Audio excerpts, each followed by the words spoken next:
the Flame Behemoths, the Firefighters, the Hot Boys. These mechs set everything alight. They're fantastic at moving the Vec. They have the flamethrower, the teleporter, and the Vulcan artillery, which are all fantastically flexible movement tools. Unfortunately, they have low direct damage, and they're completely unable to handle dams without upgrades or Vec manipulation, and their fire immunity doesn't extend to allies.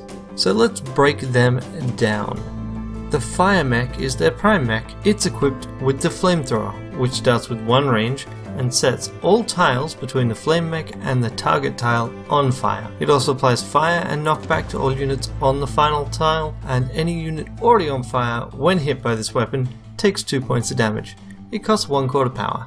It costs 1 core to increase the range by 1 and 3 cores to increase the range by 1. Remember, the knockback is only applied to units in the final tile, and that means that when it's upgraded you can often choose whether or not you're going to knock back an enemy by choosing whether or not to fire past it. It's also equipped with flame shielding, which for a single core provides a passive effect, rendering all of your mechs immune to fire. This doesn't affect allied units. Some may have a built-in fire immunity, but check before you set their tile alight. Then you have the Meteor Mech, which is the ranged mech of the squad. It's equipped with Vulcan artillery, an indirect fire weapon that sets the target tile on fire and pushes all adjacent tiles. It costs 1 core to power, 1 core to also set the tile behind the Meteor Mech alight, and 3 cores to also do 2 damage to the target tile. Without that last upgrade, you can fire on your own mechs and buildings with impunity, helping free them from webs or shift nasty Vec. Just remember to stop doing that once you take the upgrade,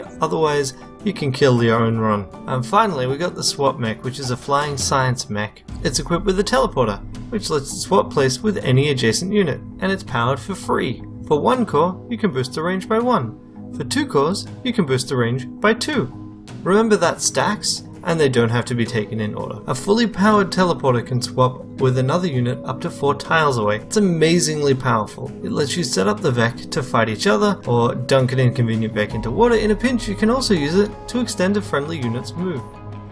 The squad achievements are a good indicator of this squad's strategy. Teleport Vec into each other's line of fire. Set as much of the battlefield as you can on fire, because it denies territory to Vec that aren't already alight. And finally, set as many bugs alight as you can. The Hot Boys do not kill quickly, but they do kill over time. In particular, they benefit from what I like to call dead Vec walking. Vec that are on fire and are down to their last hit point. Those Vec are not a threat to anyone, they'll die at the start of their turn. But they did occupy a unit slot last turn, which reduces the number of new Vec spawning. Other things to keep in mind. Without the 2 damage upgrade on your Meteor Mech, your squad has no non-conditional direct damage. It means your squad literally cannot kill the dam themselves on Destroy the Dam missions, and you're going to have to rely on bumping Vec into it or tricking them into firing on it. The order of actions is important. The flamethrower does damage to Vec that are already on fire. The Vulcan artillery does not. If you set them alight with the flamethrower and then hit them with the artillery, you're leaving 2 damage on the table. Finally, know your scions. Armor scions can be safely ignored, as most of your damage ignores armor, but regen scions partially undo your work by repairing the flame damage immediately after it's inflicted. And explosive scions turn all those dead Vec walking into bombs. Which pilots are good candidates for this squad?